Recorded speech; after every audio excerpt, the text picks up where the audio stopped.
to Trump sending them those submarines out there near Russia. Putin them ain't tripping. They say we got more subs than you. We got more weapons than you.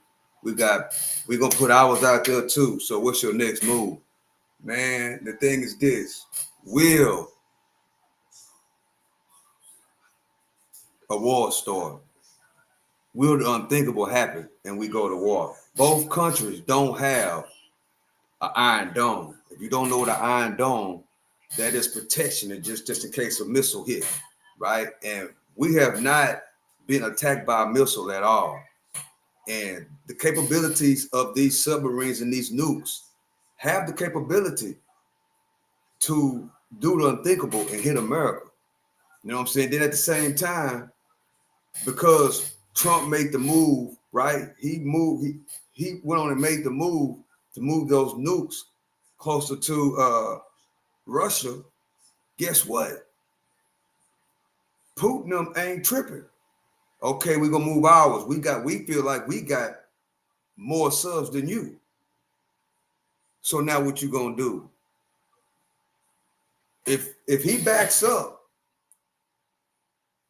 it's gonna make America look kind of weak. He made the move, right? Putin made a move. Now what you gonna do? Will it be a stalemate? Or will he be forced to back off? That's the question. So we got Trump speaking right now, guys. So we're going to see what he's talking about. And then I'm going to put up another video and react to that about what Putin said. Hey, what's up, Don? Appreciate you for joining me. Appreciate y'all for joining me. I'm your host, the one only Stock Sniper, on a Sunday night. A lot has happened over the last 24 hours. If you don't know, Putin positioned his subs, more subs in line. Now what you want to do? Basically, that's what he said. I'm not worried about you talking about August the 8th. I ain't even concerned about that. What you gonna do? What you want to do? I'm not even concerned about that. That's basically what he's saying. So let's go. Let's go and run this and see what's next. Russia, Mr. President, can you say, have those nuclear submarines been deployed yet to face Russia? I've already put out a statement. Hey, what's up, baseball dude? They are How in you the doing? region, yeah, where they have to be.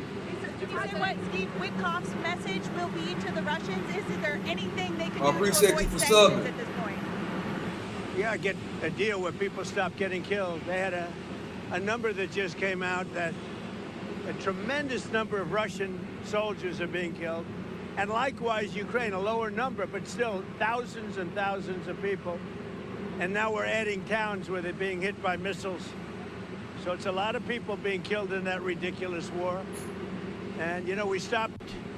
In my opinion, that Ukraine-Russia war is not going to end.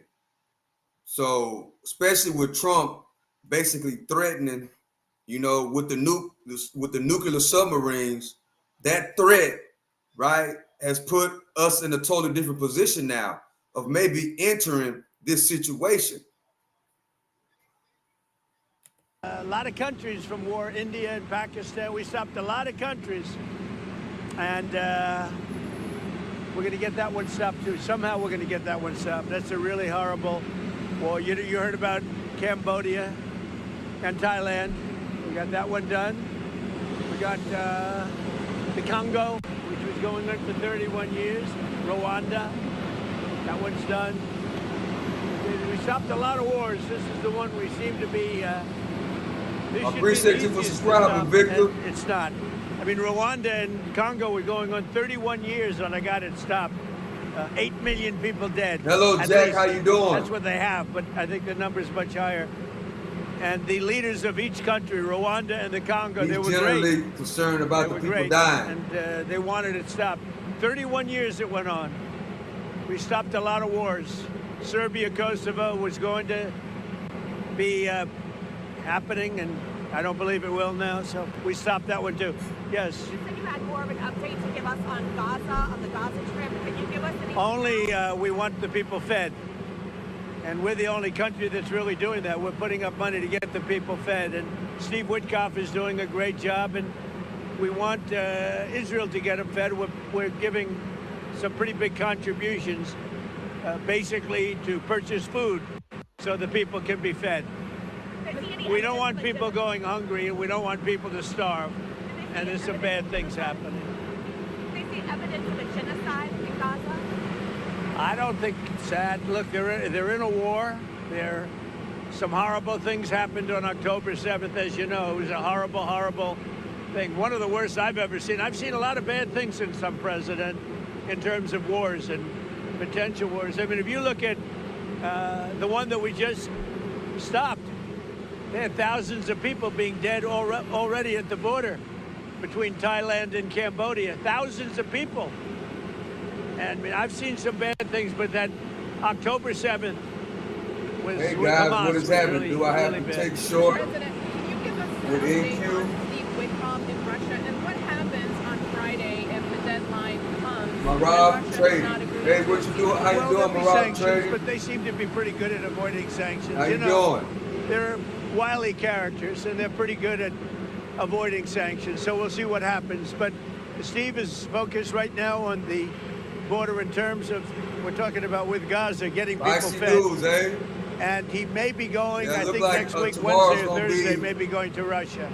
They would like A to see short him. day. They've asked that he meet, so we'll see On what those happens. shorts. Mr. President, what advice do you have for Republicans on Capitol Hill heading into midterms? What do they need to do? What can they do to, hold? Well, one of the things they're going to be talking about pretty soon are the tremendous drop in drug prices. You know, we've cut drug prices by 1,200, 1,300, 1,400, 1,500%. I don't mean 50%. I mean 1,400, 1,500%. Because we're going favored nations. We want the same price as Europe gets. We want the same price as other country gets. And over the years, 25, 30 years ago, it started where they were charging Sniper, us where do we much stand more. here?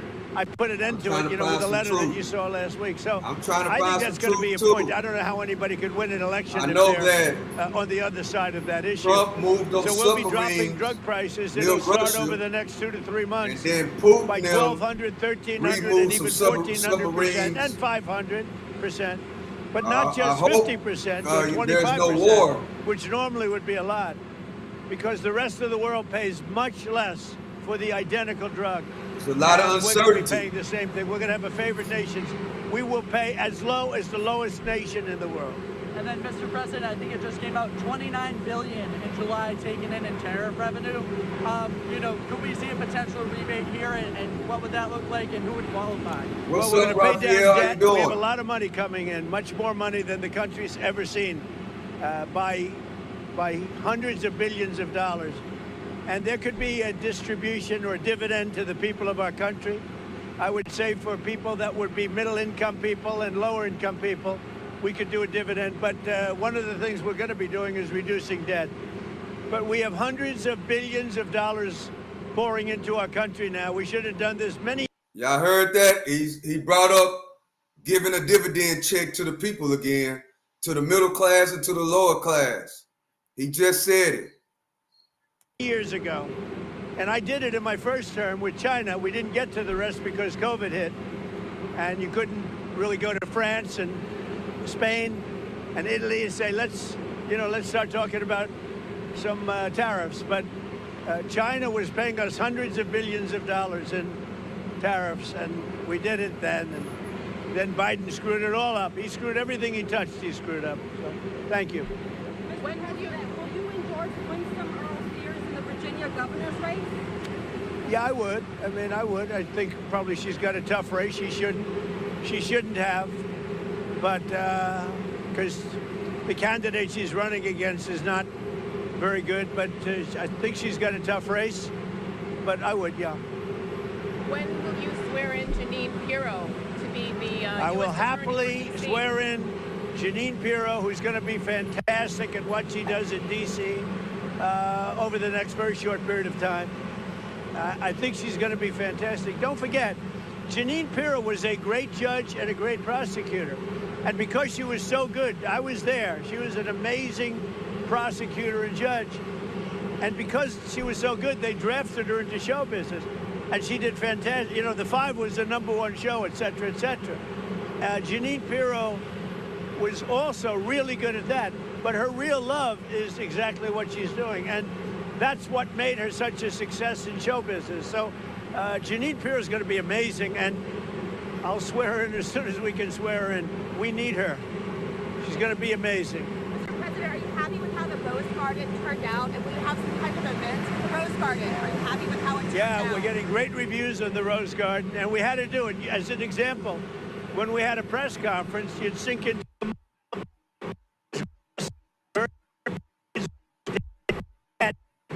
it would take 3, 4, 5 days for it to dry out, and we couldn't use it for really the intended purpose. So whether they had events or they had news conferences, we couldn't use it. And it's a beautiful white stone, and it's a stone that's the same color as the White House itself.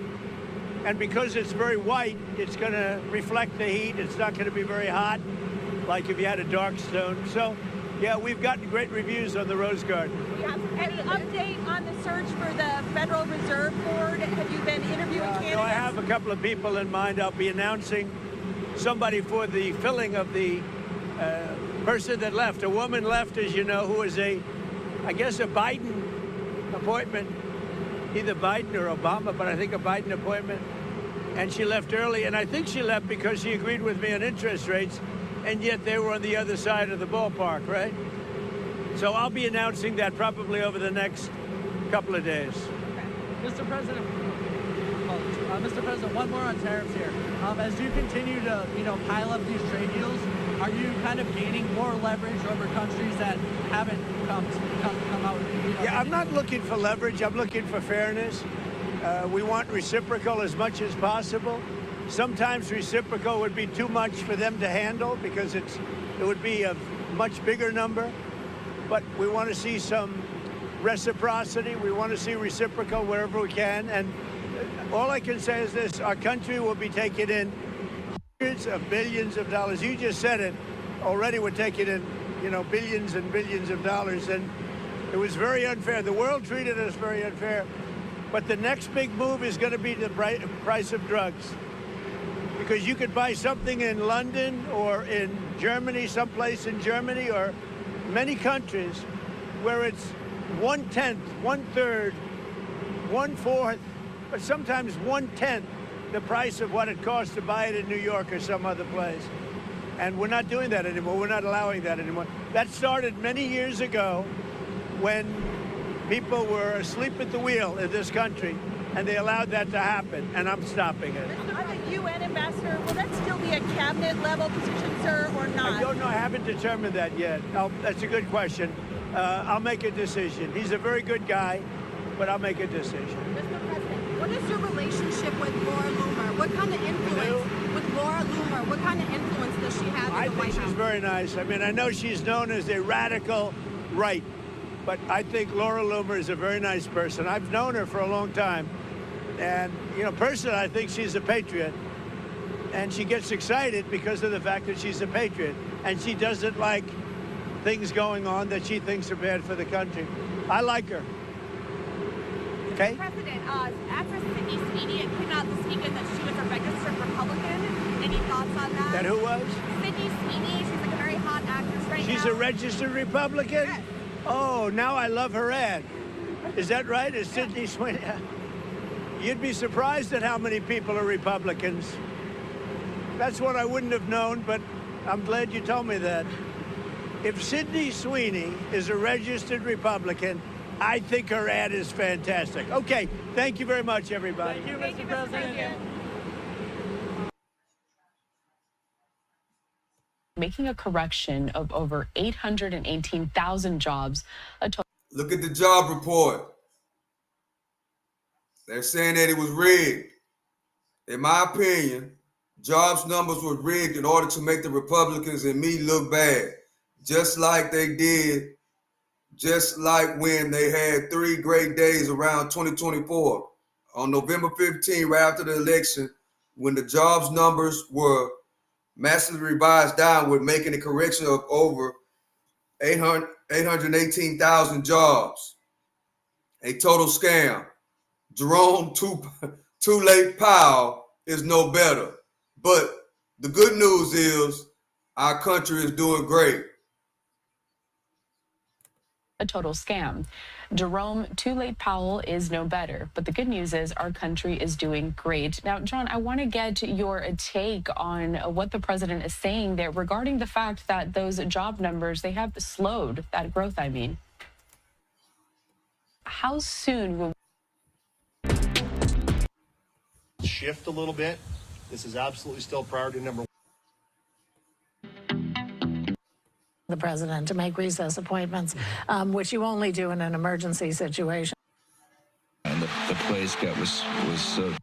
Meanwhile, this week, President Trump ordered the firing of the Bureau of Labor Statistics commissioner after the jobs report showed slow growth in July. Now, he's accusing the agency of manipulating data for political purposes. The president said the commissioner, who was confirmed by the U.S. Senate with an 86-8 vote, is going to be replaced with somebody else. I think you'll see some.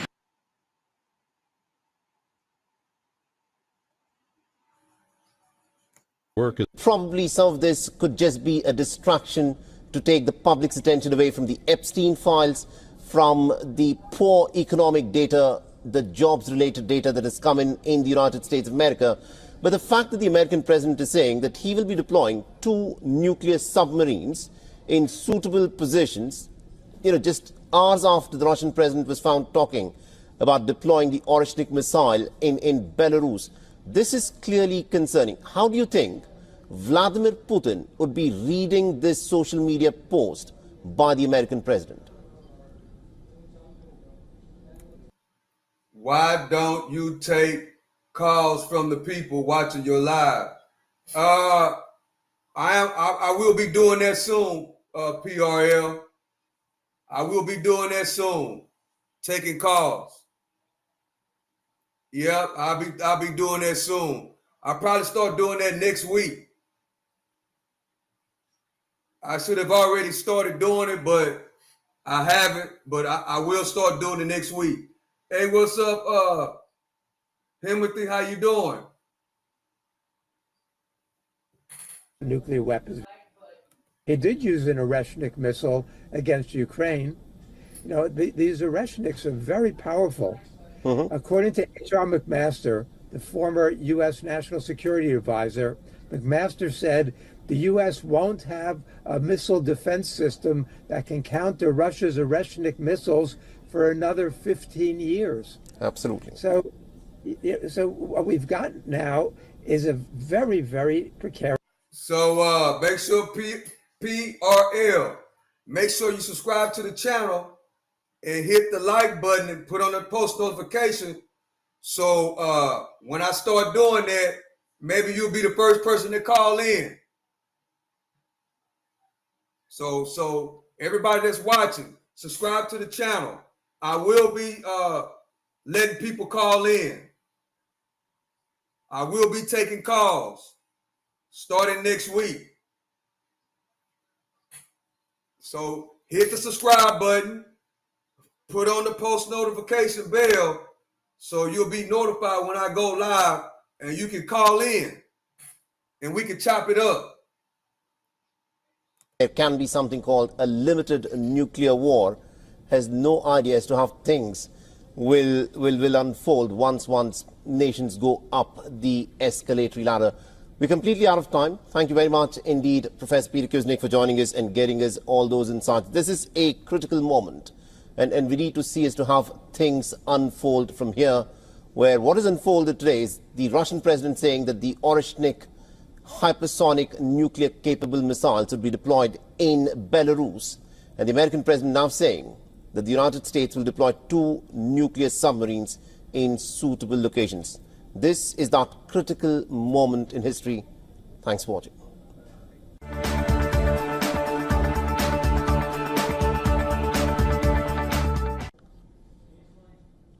All right, so let's start this broadcast with some breaking news that in fact just come in from the United States of America, where the American President Donald Trump has made a pretty big statement. Trump has said that he has ordered 2 nuclear submarines to be positioned in appropriate regions.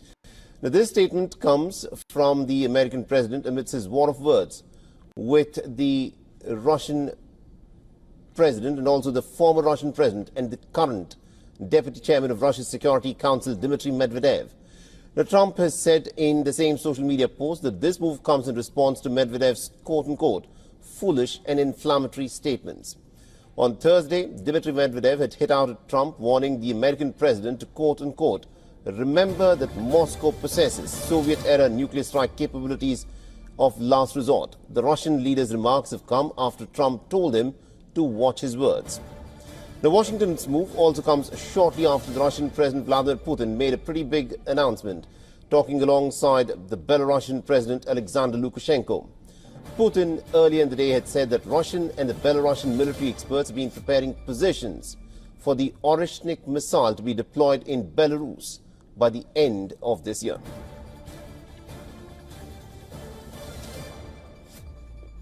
Hold on, I'm trying to get back. So this, of course, is the big development that has now taken place, because remember, just a few hours ago, it was Vladimir Putin who announced that the Russians will be deploying their latest and one of the most critical weapons that the Russians have in their arsenal, the Oreshnik missile, which is a nuclear-capable missile. And the Russian president said that by the end of this year, Oreshnik would be positioned in Belarus. And the American president, in a post on Truth Social a little while back, has now said that the Americans will be stationing 2 nuclear submarines in suitable locations. He's not specified as to where these nuclear submarines are to be positioned by the Americans, but it is pretty clear that there is a tit-for-tat escalation that is taking place, where after the Russians said that they would be stationing and deploying their Oreshnik missiles in Belarus, this is the American response, where the Americans have now said, that the American president has now said that the Americans will station their nuclear submarines, 2 of them, in suitable positions.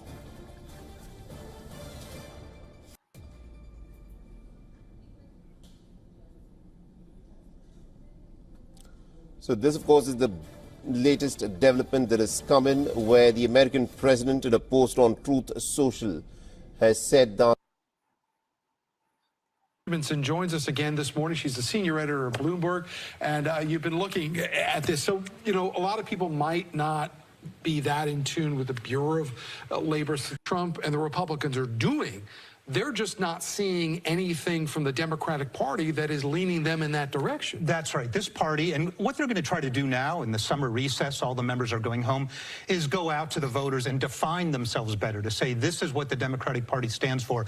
But so far, there have been opportunities for the Democrats to say to voters, here are the 3 things that the Democratic Party cares about. Here's what we would do if we regained power.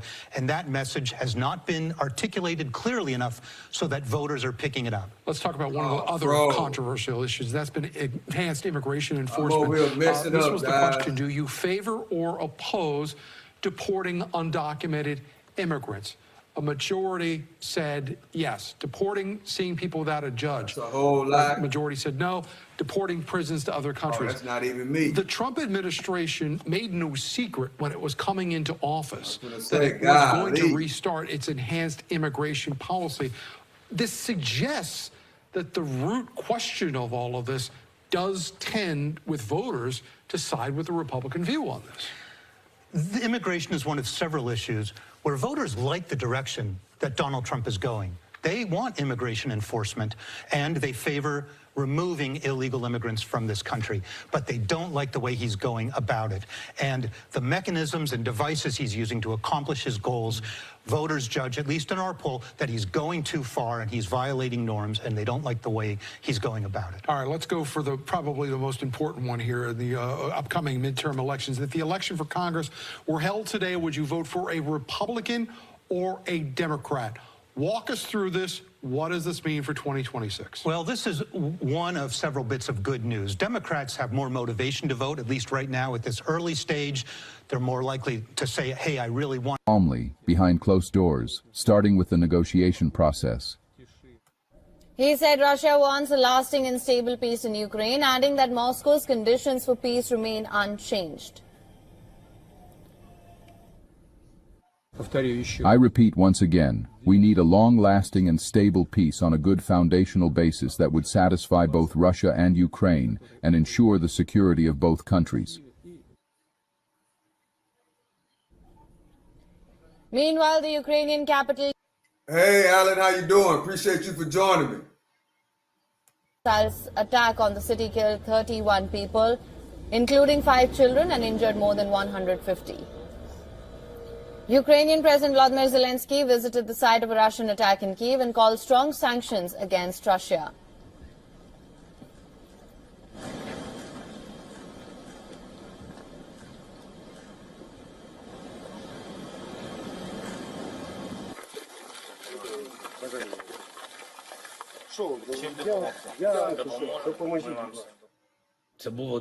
So it is very important that the prospect of new sanctions, strong sanctions, has now begun to put pressure on Russia, and not only against the aggressor state itself. All Russian finances, every scheme that fills the Russian budget, must be targeted by the world. Only this will convince Moscow to genuinely work for peace. Ukraine is grateful to the United States, grateful to Europe and all our other friends around the world who strive for peace. Ukraine is ready to work as swiftly as possible for the sake of peace.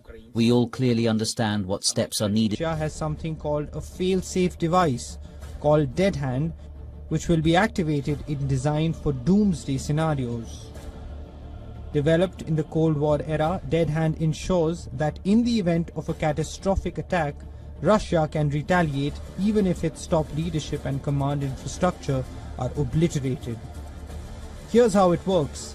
If Dead Hand detects a nuclear impact on Russian soil and fails to receive verification from the central command, it interprets this silence as a signal of incapacitation. After a programmed waiting period, it initiates a counter-strike by launching missiles from underground deep silos, initiating a full-scale nuclear response towards its adversaries in the Western world. This automated deterrent underscores the grim calculus behind nuclear warfare, ensuring that any preemptive strike against Russia would lead to mutual destruction. While Dead Hand has not been confirmed to be active, it's a chilling reminder of the Cold War paranoia lingering into modern geopolitics. Bureau Report, Beyond World is One. Man.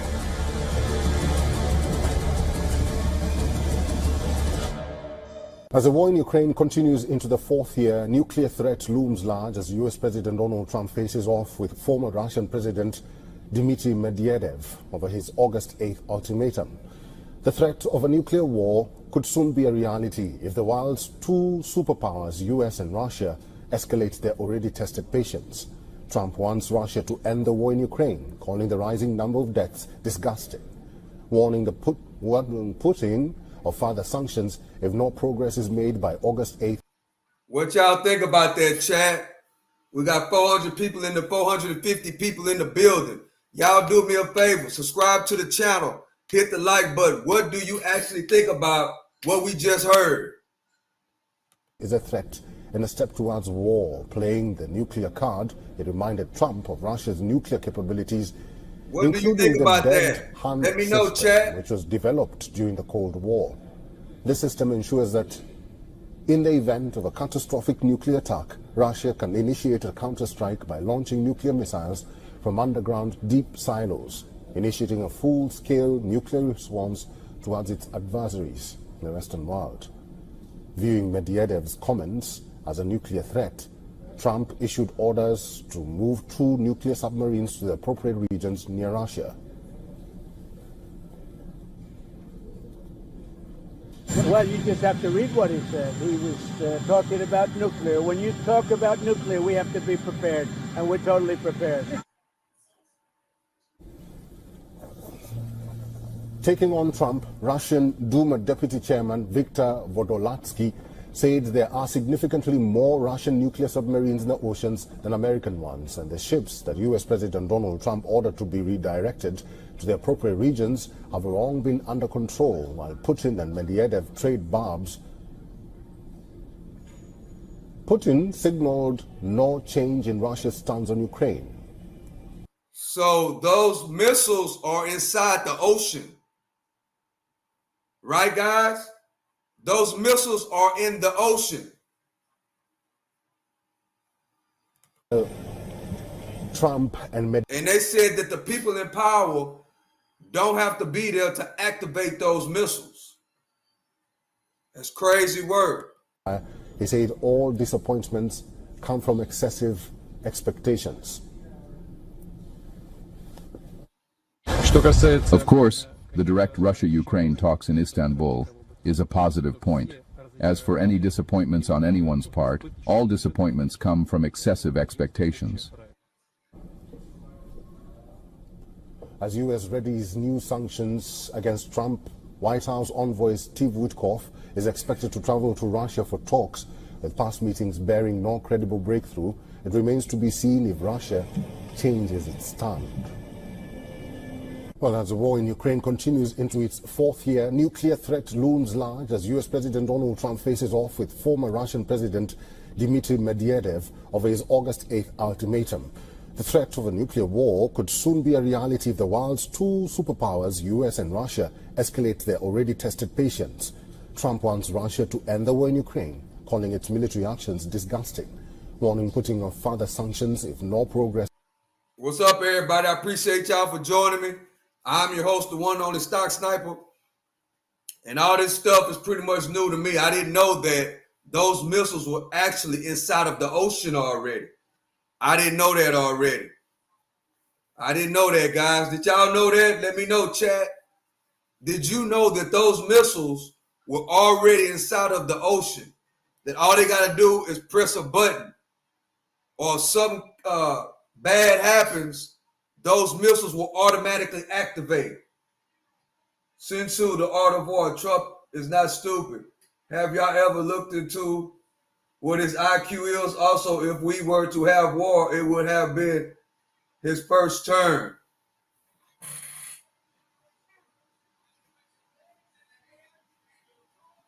What he said. He was talking about nuclear. When you talk about nuclear, we have to be prepared, and we're totally prepared.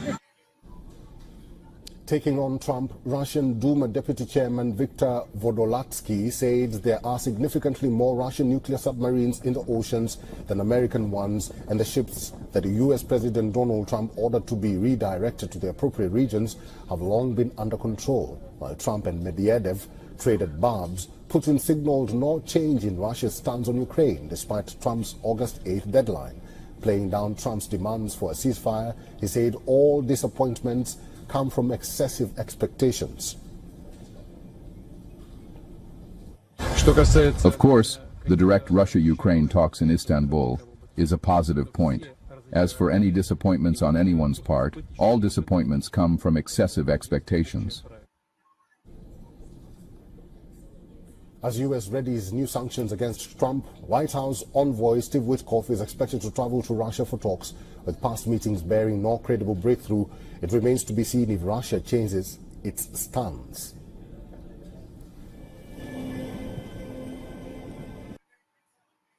Connie Thomas, I'm scared. I don't even know what to do to prepare for these ignorant actions. Well, I'm not trying to scare you, Connie. I'm just trying to put the information out there, so we'll know what's going on.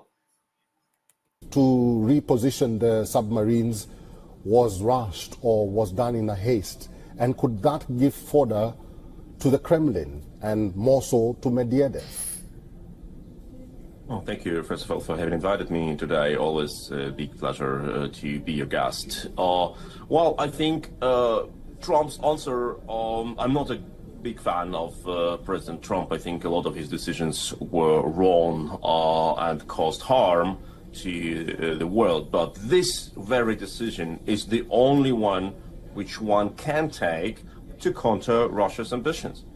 And, when you deal with Russia, one must understand that Russia understands any proposal of compromise, of talks, of finding some common ground as a weakness and as a sign that Russia can and should push further.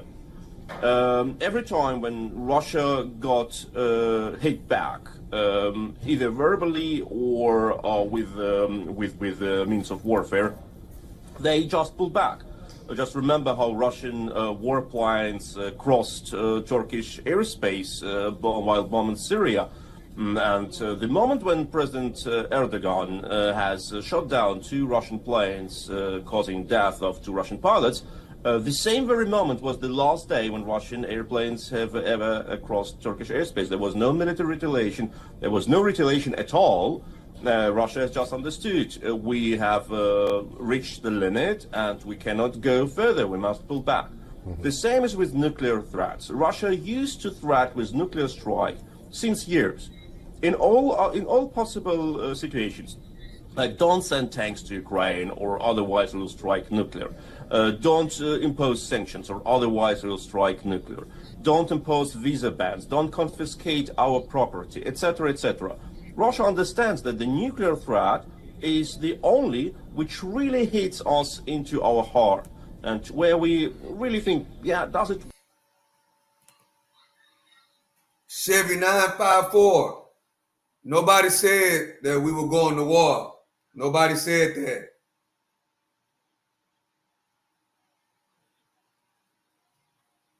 Nobody said that we're going to war. You have not heard me say that, not one time. I never said that, bro. Putin says that, actually threatens Europe and Ukraine. He says that you bring your submarines, America, bring your submarines, I will deploy the Oreshnik. What's the significance of Putin's statement? Well, nobody knows if Oreshnik exists. The only launch of a missile which took place last year with blank warheads, we don't even know what it was. Maybe it was like test missile or something. But you know, like Russia's way to act internationally is very different from the Western way or from the way of democratic countries like India and other countries, Brazil, you name them.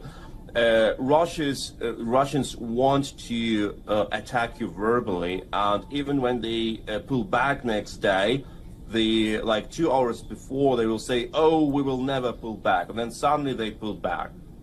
The same as with attacks. They tell, "We will never attack you. We love you. We have peace treaty," and next morning, your capital city is being bombed. Russia's way of diplomacy is way of lie, much more of any diplomacy. And diplomacy is not always about truth. It's about like how you put the truth into words. But Russia's diplomacy is a mean of warfare. And they know blackmail works against the West. The West has fear about Russian nukes. Let's push nukes threats. We should wait the next days and see how Russia really reacts, how they really do.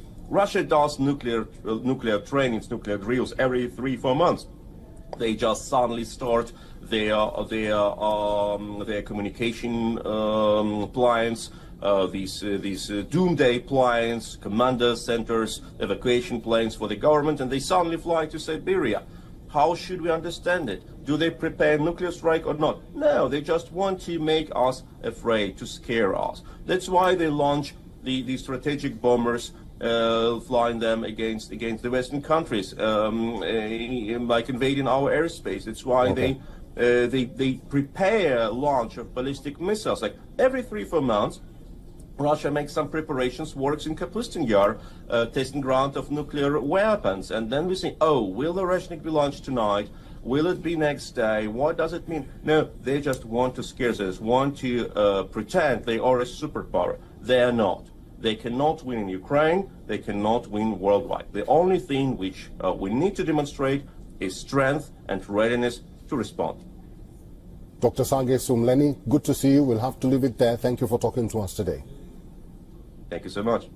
Now, as the war in Ukraine continues into its 4th year, nuclear threat looms large as US President Donald Trump faces off with former Russian President Dmitry Medvedev over his August 8th ultimatum. Now, the threat of a nuclear war could soon be a reality if the two worlds and the two superpowers, US and Russia, escalate their already tested patience.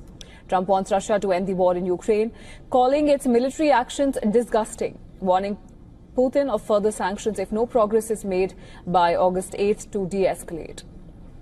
Now, his statement did not go down well with the Russians, prompting a strong reaction from Dmitry Medvedev. Now, Medvedev served as Russia's president from 2008 to 2012. Within that geopolitical narrative is also problematic to begin with. I would argue that potentially, again, there have been many proposals and suggestions of trying to create an enclave within the area of the West Bank that would be governed by the Palestinian Authority, which is what is happening, tacitly now by the Palestinian Authority within those Palestinian areas. Again, Hamas is not an answer to any of this. Hamas does not recognize the state of Israel, does not recognize the United States for that matter, and the ideology for that matter, while they are indeed religious and theological in their narrative and their orthodoxy of their Islamist viewpoint, the Palestinian Authority is not much different. I think that there has to be another question here, which is also, needs to be brought up. Where is the Arab world as far as partnerships that are going to be investing in this enterprise? That meeting that you mentioned, there was Saudi involvement, there were Egyptian involvement. If there's not going to be more than actual, beyond the statements themselves, actual active investment and monies and support and attempts to govern and to recreate, Gaza needs to be rebuilt, needs to be reconstructed. The entire architecture needs. RG, you must have just came in. You must have just came in the live, because I have been talking. I actually said a whole lot in the beginning of the live. Because the Palestinians have refused to have actual direct negotiations, and the idea that the United Nations is miraculously going to parachute a Palestinian state somehow, and thereby it's automatically all going to fall into place, is detached from reality. That's not how these things take place. And I think that we need to be aware of that, despite the fact that these are nice, may sound the right way to do things. It's more a fantasy than a reality. Dr. Asaf Romarowski, we appreciate your time here, the Executive Director of Scholars for Peace in the Middle East. And of course, we're going to continue to follow all of these developments. So we'll be checking in soon. Thank you as always. Of course.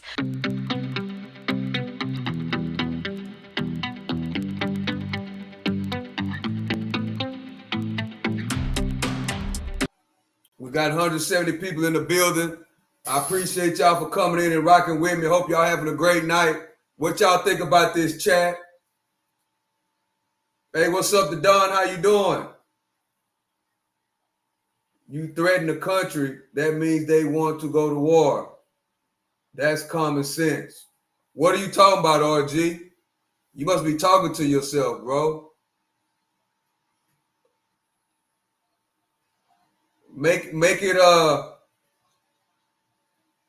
put an address of who you talking to, RG.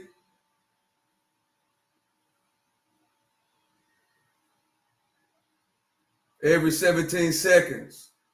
At some point, the news failure rate record will, what Trump's going to do, should start to make people realize. Stella J, good luck. Toilet seat. God bless Trump.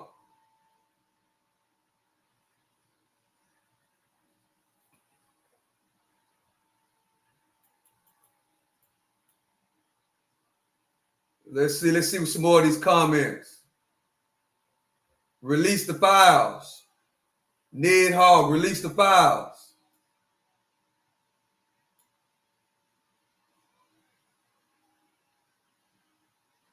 Dennis, China is cut off from the $650 billion trade.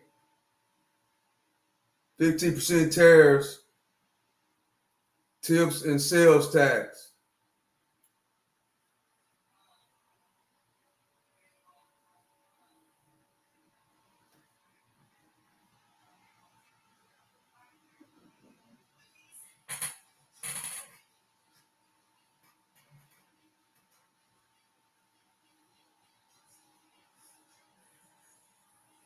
Stella, still waiting on the Epstein files.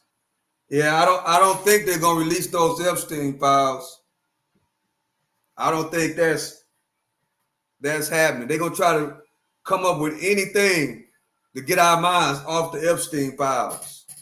That's probably why all this is going on right now, to get us not to talk about the Epstein files as much.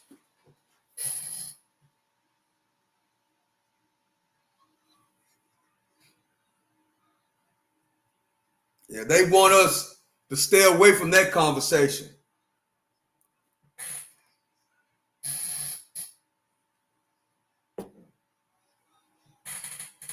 It's called distractions. That's what I think. I might be wrong, but that's what I think. They want us talking about anything else but those Epstein files. Even though it's never been independent, let's never forget it is a political creation of Congress. Even though it's never been independent, it wants to create the perception that it is. And so in many ways, whether or not its officials wanted to cut rates or not this week was immaterial, precisely because President Trump had been jawboning them for so long. I think they felt like they had no choice but to delay the cuts simply because they can't be seen as doing the president's bidding. Speaking of the president, I'm going to move on here and kind of talk about how President Trump has responded to this decision. I'm going to put up this. It's a post via Truth Social, courtesy of the president. So this is what he had to say. In my opinion, Friday's job numbers were rigged in order to make the Republicans and me look bad, just like when they had 3 great days around the 2020. While Russia is close behind with 64. Mr. President, can you give us any more information on the nuclear subs? And what did Medvedev say to you that made you really mad? Well, you just have to read what he said. He was talking about nuclear. When you talk about nuclear, we have to be prepared, and we're totally prepared. A top Russian lawmaker, Viktor Vodolatsky, who is Duma deputy chairman, swiftly declared that Trump's submarines were already under watch, adding with a chilling finality that no response was needed. This isn't the diplomatic language of de-escalation. It is the brazen lexicon of a nation prepared for any eventuality. Trump made the decision of sending American submarines in reaction to former Russian President Medvedev, who had harshly criticized Trump's threat of new sanctions against Russia over the continuing invasion of Ukraine. Trump's remarks also came hours after Russian President Vladimir Putin said Moscow had started mass-producing its hypersonic, nuclear-capable Oreshnik missile. Putin said that he could deploy them to Belarus by year-end.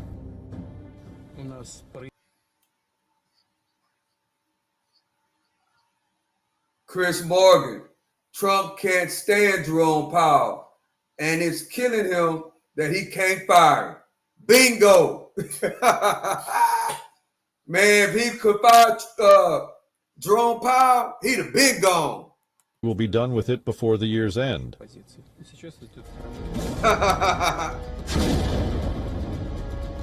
The nuclear saber rattling came against the regarding interest rates. Now, within the central banking system, is everyone in agreement with Federal Reserve Chair Jerome Powell and the decisions that he is also making? What is everyone saying within that?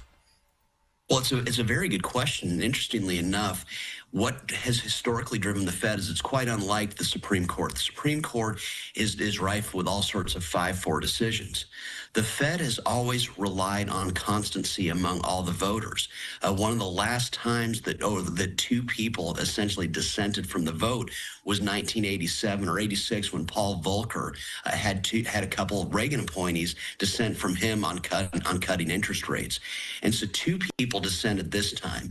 Now, interesting there, Christopher Waller is one of the people viewed as possibly Jerome Powell's replacement. He dissented. I think he had no choice but to do that given the person who's going to to a point. Mickey Bowman is a recent Trump appointee. She dissented also. My sense, once again, is that the view inside the Fed is that they had to hold tight on rates to at least create the perception in the world that they are independent. And so I don't think this vote, one way or the other, was indicative of whether they think there's a lot or a little inflation. I think this vote was in many ways a protest, but protest coming from both sides. President Trump has been making several of these tariff and trade deals with a lot of countries around the world. Now, there was supposed to be a deadline this past Friday, August 1st.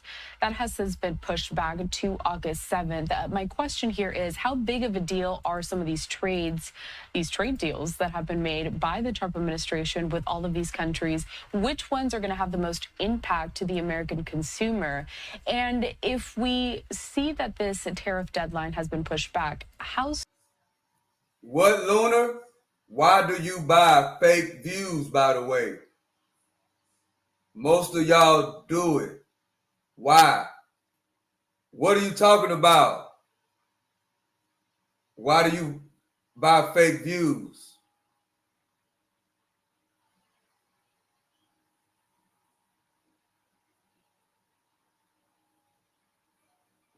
Lunar, what are you talking about? You changing the whole subject. I have your account in front of me. I directly see you buying fake views. You talking about views, and we're talking about what's happening in the world. We talking about what's going on in the world. You talking about views, bro.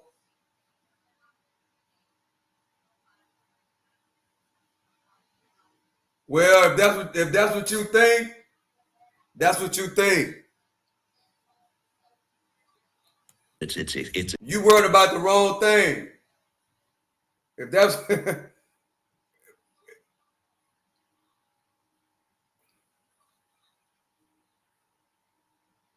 difficult process whereby essentially barriers are put up to foreign trade around the world. That would not be good for the American people, simply because the American people import from around the world precisely because they export more than any other country in the world.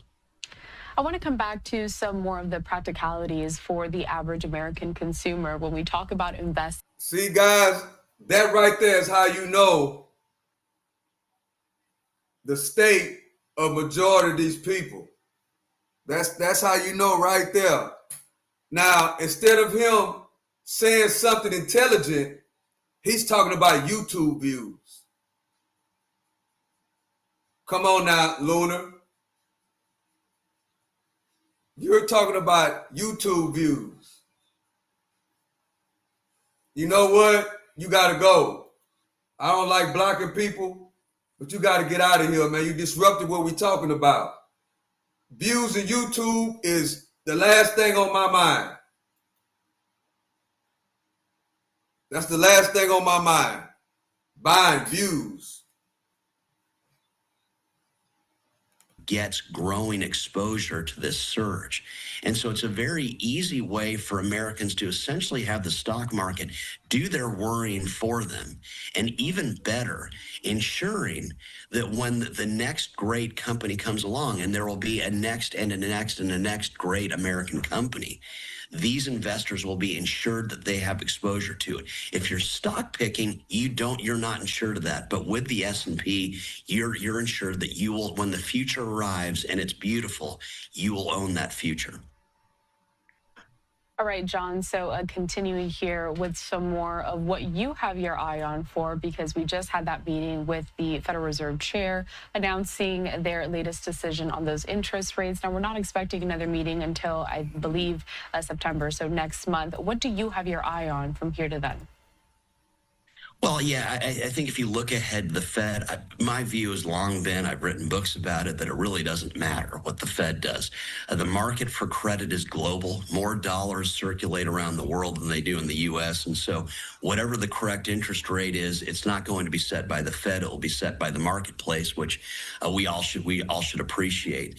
My sense also, and again, I don't think many people inside the Trump administration, including secretly President Trump himself, I don't think they're too worried about this. I think eventually courts are going to say, Congress, tariffs are your job, and you have to weigh in on how presidents can do that, how much they can levy. There's got to be a vote on this. And so I think that's going to be a very important thing. I also think you've got to remember one thing. Scott Bessent, the Treasury Secretary, was in Sweden this week talking with Chinese officials. We hear about the brinksmanship in the conversation between entities on both sides. We've got to get tough, ripping people off, all this stuff. Guaranteed, the private conversation was much different, that we are two countries.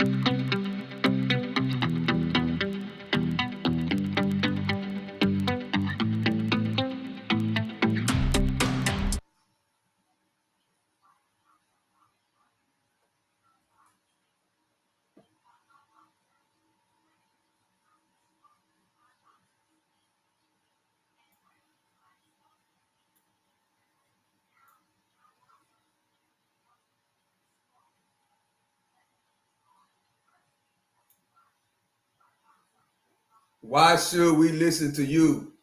Generally curious. Why should y'all listen to me? Or what are you talking about, Sled? What are you talking about? I mean, we're in here just kicking it.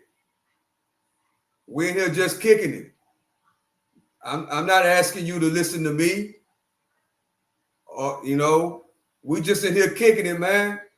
If you want to be just disruptive, you can go to another stream. You can go to another channel.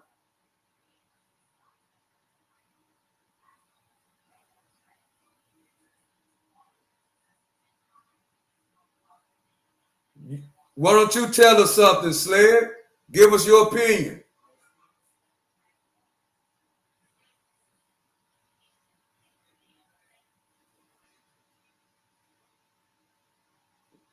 If you want to go back and forth with somebody, go to another channel, bro. That's all you got to do. I'm not here to go back and forth with you. I'm not.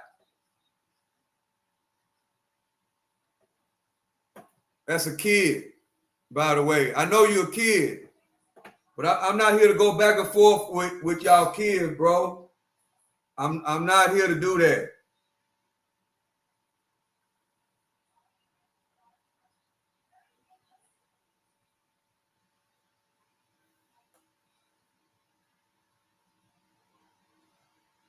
I haven't told you to listen to anything.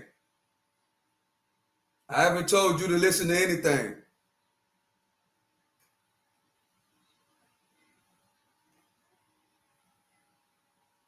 I'm answering your question. I never told you to listen to me. I never told you, Sled. I'm just kicking it. I'm just here kicking it and hanging out.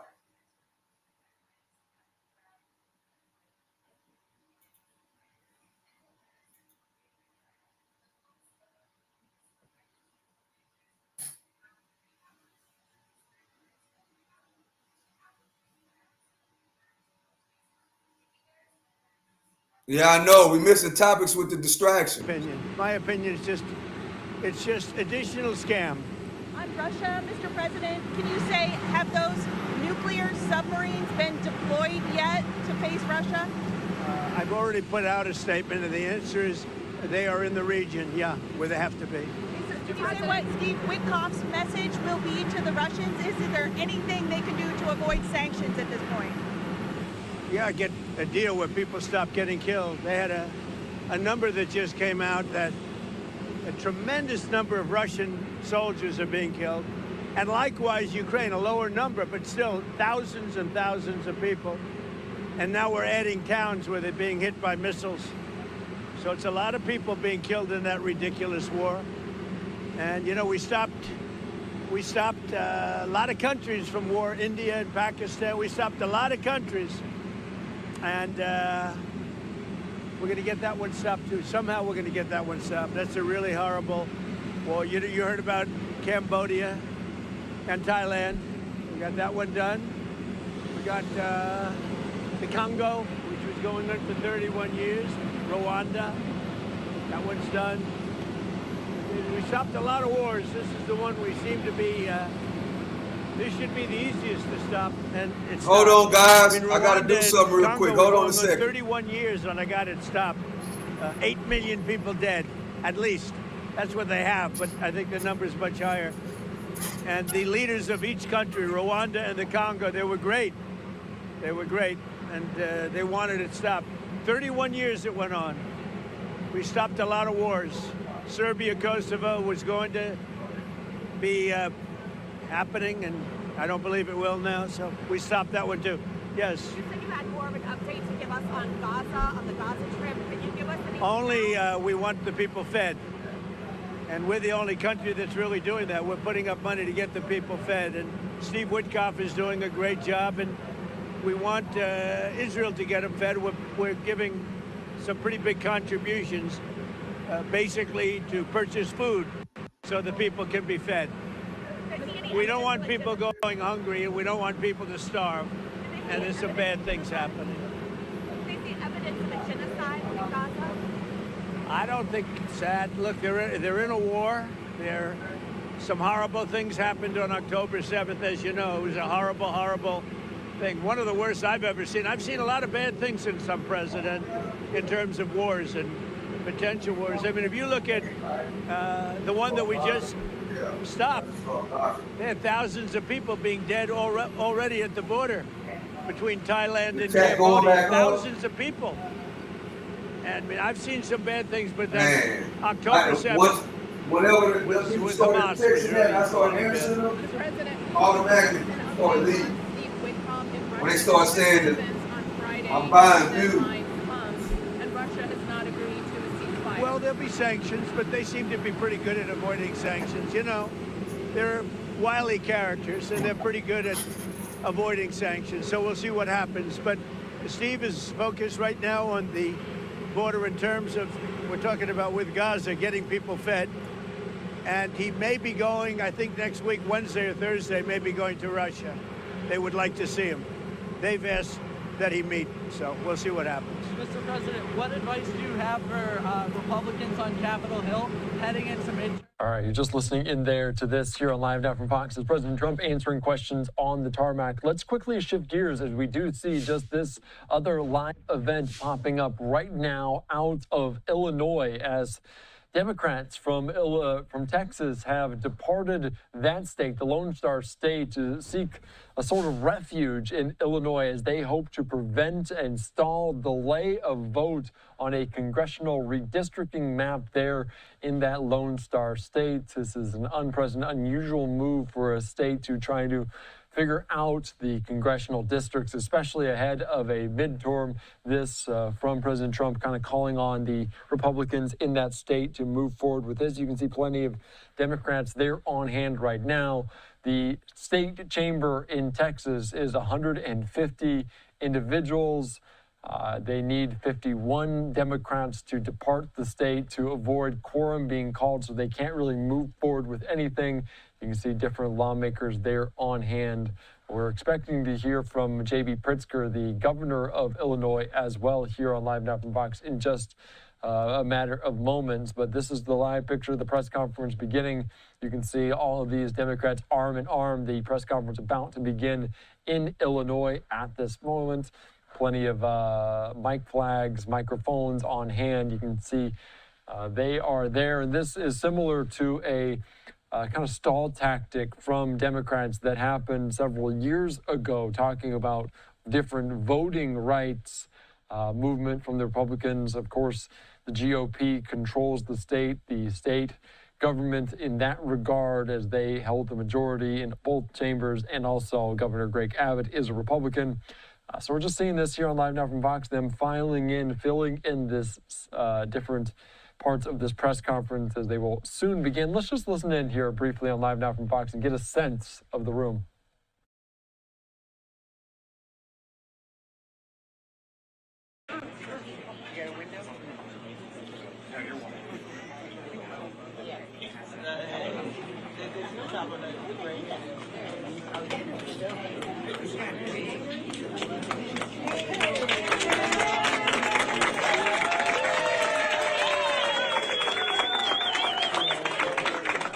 There is the Illinois governor, J.B. Pritzker, walking in, about to address the media as he's shaking the hands of Texas Democrats. Let's listen in to this live event here on this Sunday evening.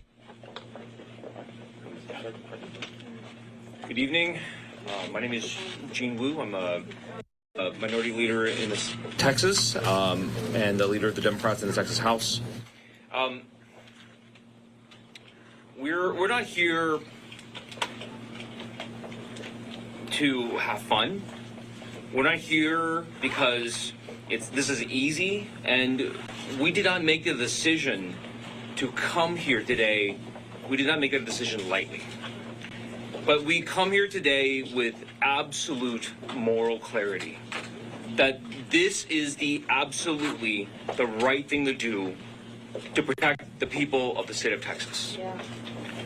For the last few weeks, Texas families have been burying their loved ones who were killed in the very preventable tragedy that occurred in Central Texas.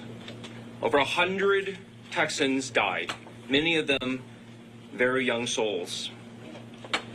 And all Texans across the state have asked for is that the legislature focus and spend its time taking care of the families who are grieving and helping the communities who are recovering to accomplish their goals. Instead, Governor Abbott has used this tragedy, taken these families who are grieving, taken these communities who are struggling to recover, and used them as hostages in a political game. It's been 2 weeks. They don't even have a bill filed to deal with what they promised to deal with. And instead, they have spent their entire time playing dirty political games that only help themselves.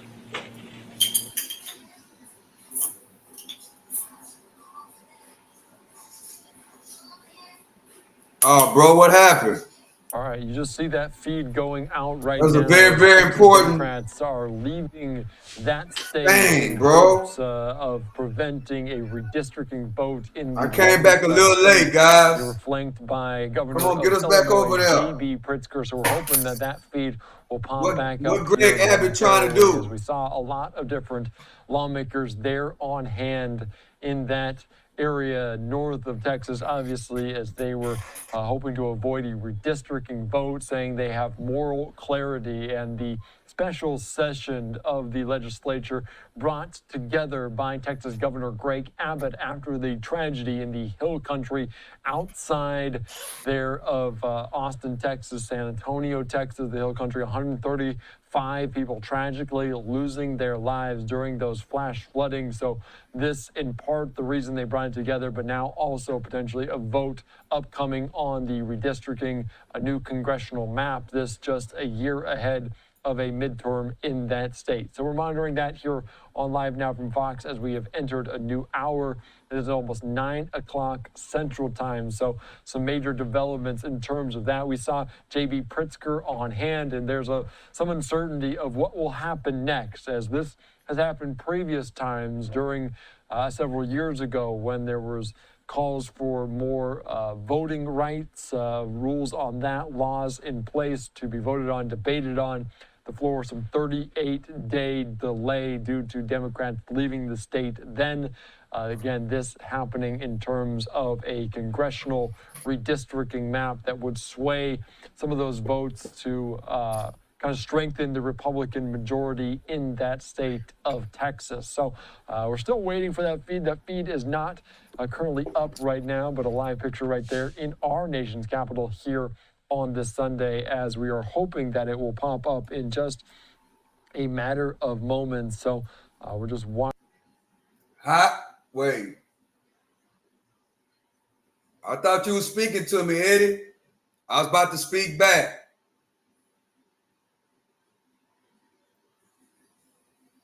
How you doing, Eddie? Are heading Sunday to deny a necessary quorum for the GOP to move forward with those efforts.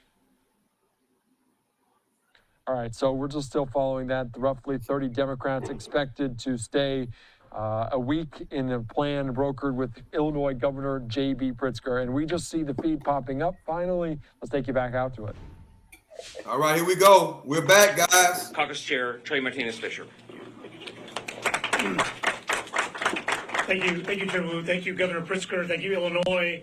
I think what my colleague is saying, that this statement, this quorum break, is not about the Democratic Party. It is about the democratic process. We from Texas are so familiar with the phrase of our Apollo 13 mission, Houston, we have a problem. Well, I say, America, we have a problem. The largest democracy in the world, and yet a Texas governor would bend a knee to Donald Trump because he's afraid to lose an election fair and square. He would rig these maps to have politicians pick voters so that he can not have to deal with a Congress that will provide oversight, accountability, and real checks and balances like our founders wanted us to. This is wrong. This is un-American, and this is undemocratic. In America, we need to wake up. Republicans are stealing our democracy right before our very eyes. But guess what? Texas Democrats are here, and we have a message for Donald Trump. Not on our watch. We will not have our democracy taken on our watch. Never, ever, ever underestimate the will of the American people when it comes to protecting and preserving our democracy and our voting rights. And that is why we are here, and that's what this is about. From California to New York, from Illinois, Governor, to Texas. We are all in this together. We should wake up and rise up and speak out against this injustice, and it's time to go to work. And as they say back in Texas, I think it's time we need to cowboy up and get to work and push back. So we're pleased to be here. I had the good fortune of having Gene's job a few years ago when we had to make a quorum break. And my partner in crime who helped with that is our former Democratic Caucus Chair, and that is Chairman Chris Turner. Chris. Thank you, Trey. So, by denying the Texas House of Representatives quorum, we are using the power that we have as state legislators under the Texas Constitution to fight for our constituents. And we are all elected to fight for the people we represent. And that's exactly what we are doing here today. I want members of the media to know that in addition to the legislators you see here in front of you today, here in Chicago, there are others who are joining us in Chicago shortly. We also have delegations of our caucus in Albany and in Boston who are meeting with leaders in those states to tell them what's happening in the state of Texas. And we also have several other members who are elsewhere, but they are not in Austin, and they are not going back to the Capitol.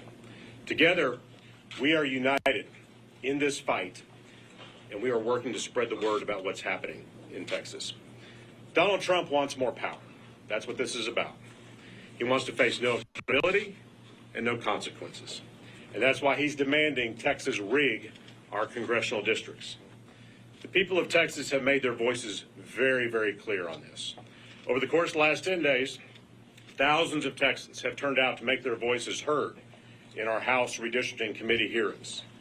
99% of them, and I'm not exaggerating, 99% of them have demanded that we reject Trump's Texas takeover. So what did the Republicans do?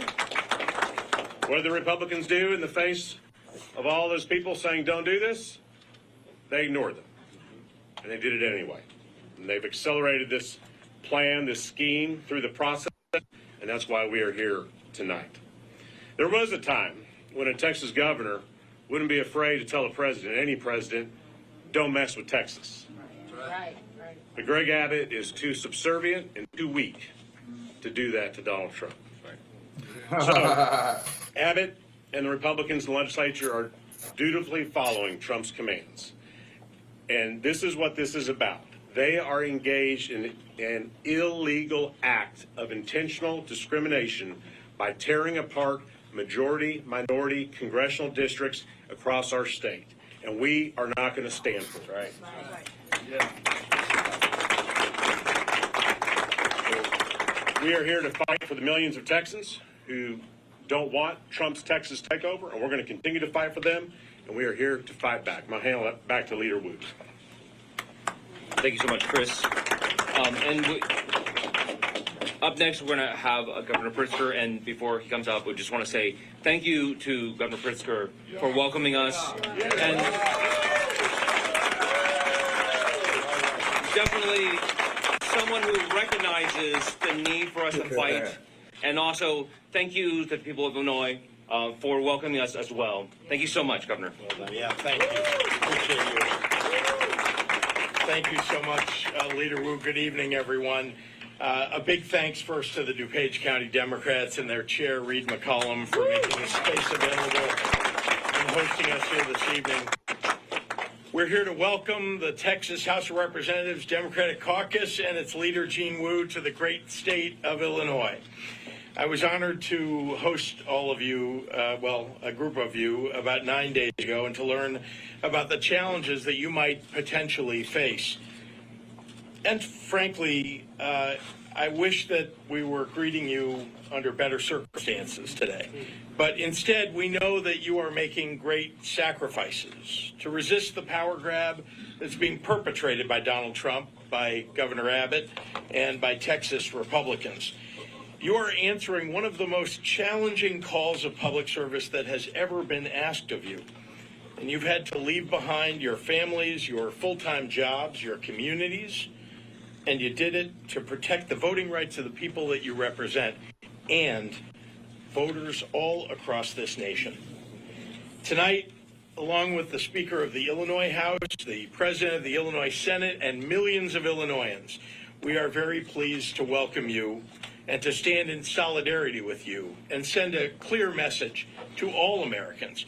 We will not let power go unchecked, right, or let your voices and their voices go unheard. Over the past few months, my political team and I have been in direct and regular contact with the Texas Democratic Caucus. In late June, I was able to spend time with the Texas Democratic Party Chair, Kendall Scudder, who traveled all the way from Dallas to prepare for this exact possibility. Last week, I was honored to host Chair Wu and members of his delegation for a frank discussion about what was at stake and how Illinois could help. I want to level set with you about what is happening in Texas and how it affects us all and why we are grateful that our friends from Texas are here tonight. Since Donald Trump came into office, he has taken calculated and explicit steps to grab unprecedented power and to silence his dissenters.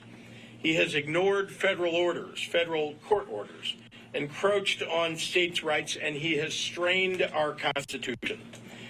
As his cruel agenda reared its ugly head, Trump saw his poll numbers tanking and has begun to see that Republicans will likely lose control of Congress in 2026. When you try to tear health care away from veterans and seniors and people with disabilities, and stop food assistance for the most vulnerable working families in America, and raise prices on everyday groceries, all to fund tax breaks for the wealthiest people in this country, then voters are likely going to throw your party out. So Trump came up with a new scheme, rig the system by ramming through a corrupt mid-decade redistricting plan that would steal 5 congressional seats, silencing millions of voices, especially Black and Latino voters.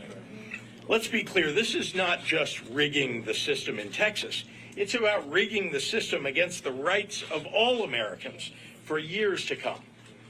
Now, Texas Republicans submitted to the president's orders and took steps to advance Trump's Texas takeover. And while Texas Democrats have been trying to work across the aisle to deliver disaster relief after the devastating floods in central Texas, Republicans chose to use the tragedy as political cover to cheat. That brings us to today. Texas Democrats were left no choice but to leave their home state, block a vote from taking place, and protect their constituents. This is a righteous act of courage, and we can all take a page from these leaders' playbook. When you show people that you have the will to fight, well, they can muster the will to fight too. Right. Courage is contagious. I am very proud that Illinois Democrats have been in this fight from day one of Donald Trump's presidency. In the coming days and weeks, Illinois will partner with the Texas House Democratic Caucus to put a spotlight on the danger that Trump and Texas Republicans pose to all Americans. To be in public office right now is to constantly ask yourself, how do I make sure that we're standing on the right side of history? There's a simple answer. The history will always tell you to be afraid.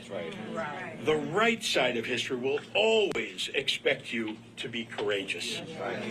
Expect courage from people around you, and it will show up. Expect fear, and fear will rule the day. Let the courage of these leaders be an example to the rest of the country. I'm proud to stand side by side with our friends from Texas today, and we'd be happy to take your questions. Mr. Wu, can you talk about what is going to happen if you make it through the 19th and then another special session is called? Are you prepared to stay? Is the whole group prepared to stay here through multiple special sessions? So, look, whatever strategy we choose, whatever tactics we figure out as we move on, the only thing we have in our minds is what do we need to do to protect Texans? What do we need to do to protect Americans? And what each and every one of us has said is that we will do whatever it takes. That what that looks like, we don't know. But we're here. We're committed to this, right? We're all away from our families that we've already been away from for 6 months because of the legislature. That we've been away from our jobs. We've not earned a lot of income this entire year, and our salary for being in the legislature is $600 a month. So this is not a decision, again, that we take lightly. And all the things that we are doing right now, we're doing it because we feel that this is the only way we can protect Texans. This is the only way we can protect Americans, and that we would ask everyone else, if you want to protect this country too, come join us. Hey, Governor, just wanted to get your reaction. Jeremy. John Curran, the Illinois Senate Republican leader, he issued a statement today. He called your hosting of the Texas Democrats, quote, the height of hypocrisy, end quote, since you had supported independent map making and pledged to veto a gerrymandered map. He also called the state's Illinois' current congressional map shameless in its attempt to remove choice from voters. He said Illinois Democrats should be focused on strengthening democracy here in our state with fair maps instead of chasing national headlines by intervening in other states. What's your reaction to everything that Leader Curran said about this matter? Well, let me be clear. We passed a map in Illinois that follows the Constitution, and that is not what Governor Abbott is trying to do in Texas. We believe that the people of Texas deserve to have fair representation and not to have the game changed in the middle of the decade. There already is litigation about the original map that they put in place. Now they want to change it again. That no doubt will end up being litigated too. But let me be clear that they are attempting to cheat. And, you know, I think we all know Donald Trump is a cheater. Yeah. So is the Attorney General of Texas, Ken Paxton, in so many ways. And we here in Illinois believe that we're, you know, what is 2025? We've had elections now for, you know, the 5 years that this map has been in place. We want to continue to have those fair elections. And we're proud of the fact that Democrats do better than Republicans in those districts where they're hyper-competitive, frankly, and we won in virtually every one of those districts that was competitive. But when you look at a map that's 14-3, yeah, but you're talking about the outcome, Paris. You're talking about the outcome. Look, the fact that we are very good in Illinois about delivering for the people of Illinois and that people react to that and vote for our candidates is very different than cheating mid-decade by rewriting the rules because their cult leader, Donald Trump, tells them to do it.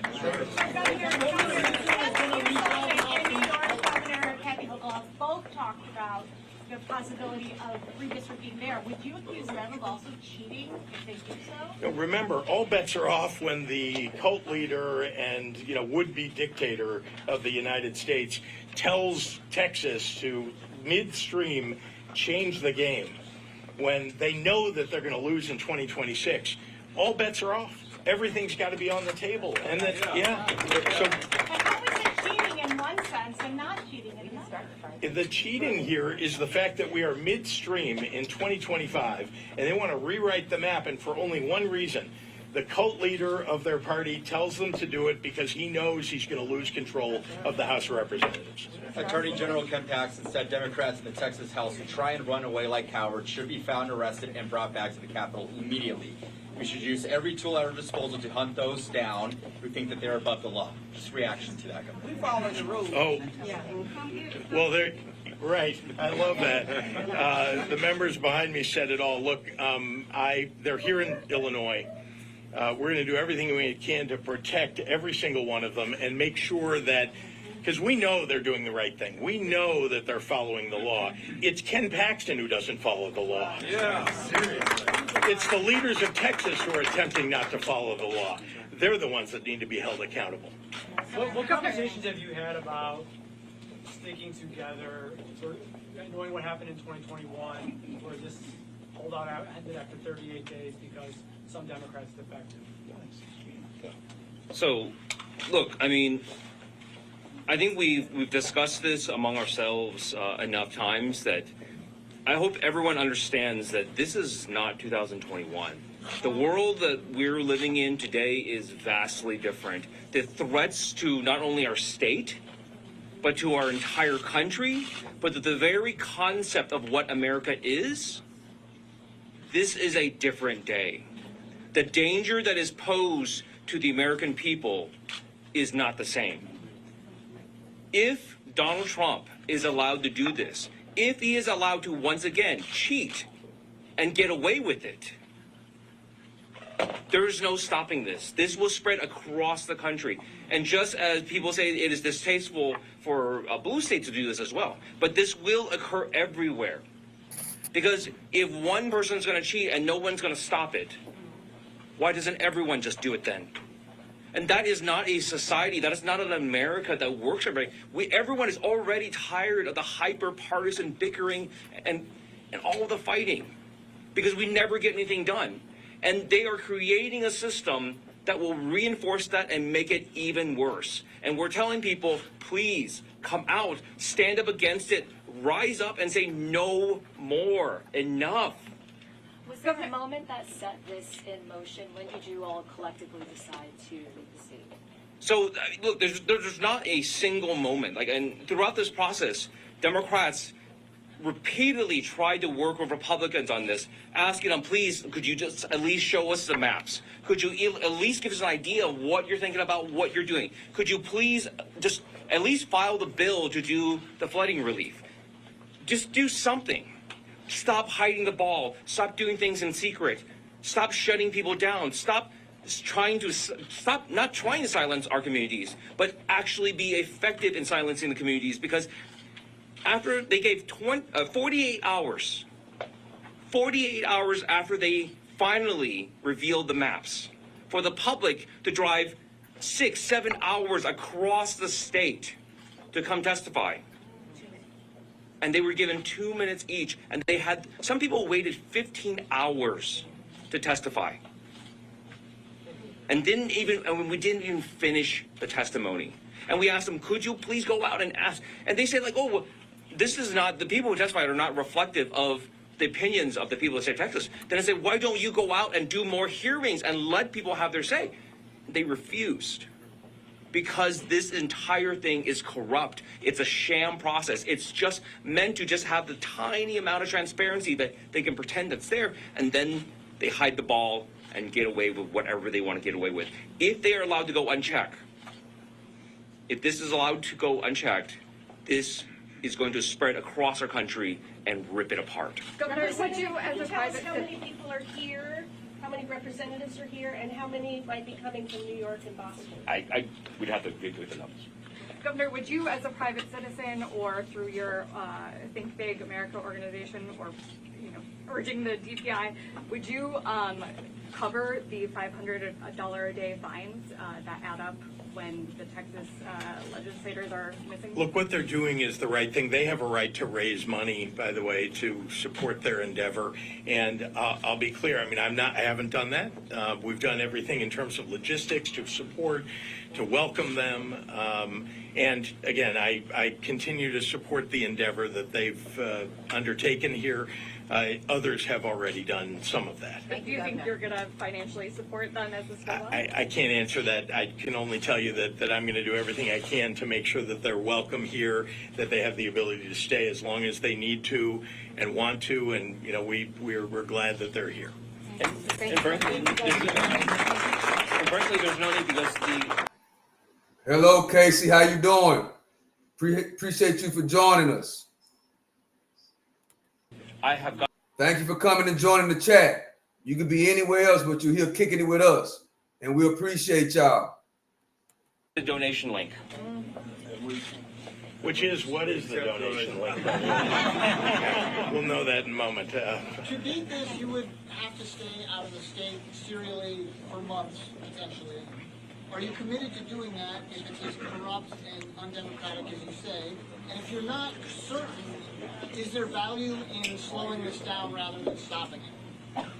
Yeah, so again, we don't know what the next steps are.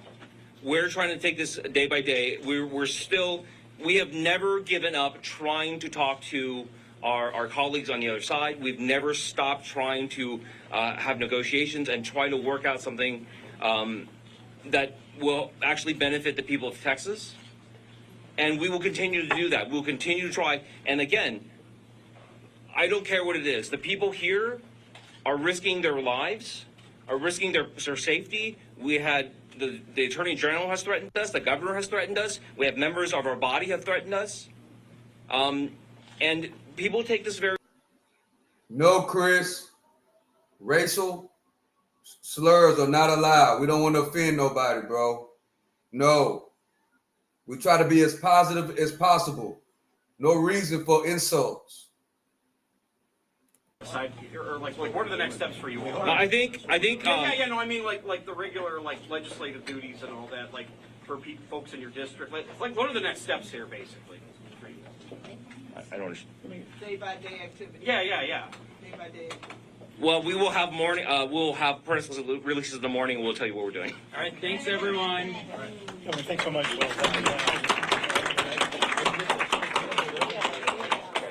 It's stopthetexastakeover.com. Stopthetexastakeover.com. Yeah, I meant yeah, like All right, just listening in there, Texas Democrats fleeing the state, the Lone Star State. They were joined by Illinois Governor J.B. Pritzker, expressing their displeasure with how this special session was run. It's kind of interesting, though, didn't really have an answer if another special session was called immediately in the aftermath, saying they're somewhat just taking it a day at a time, as they are no longer in the state of Texas, so there would not be a quorum able to be called to the amount of Democrats outside of the state. Not enough members there the chat inside is of moving. the state It's hard for me House to of catch Representatives in Texas. I'm Andy Mack. We're back after this. It's hard for me to catch up to it. But no, racial slurs are not allowed.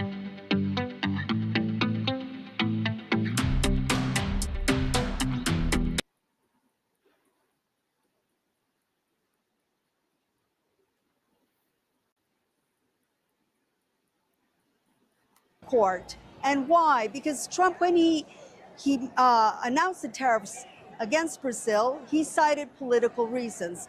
He came out to support his longtime ally, former President Jair Bolsonaro, who is standing trial for allegedly plotting a coup to remain in power after he lost the 2022 elections. So people here are hoping now that with Trump siding with Bolsonaro, they will be able to either have an amnesty for Bolsonaro or change the electoral results in 2026 when Brazilians vote again for the president. They want to oust Lula da Silva, who would probably run for re-election. Monica Yanakiev, Al Jazeera, São Paulo. It's been 5 years since an explosion at the port of Beirut leveled nearby neighborhoods, killing dozens of people and wounding thousands. An investigation resumed earlier this year after Lebanon's new leadership promised to support an independent judiciary. But the country has since faced more destruction. I appreciate y'all in the chat, man. I appreciate y'all rocking with me. I've been reading the chat as much as I can because it is going kind of fast. I like the conversations y'all having back and forth. It really brings, you know, a little education to the chat. I really appreciate y'all. I really appreciate y'all for coming over here and rocking with me. Y'all could be anywhere else, but y'all kicking it with me in my chat. And I really, really appreciate it.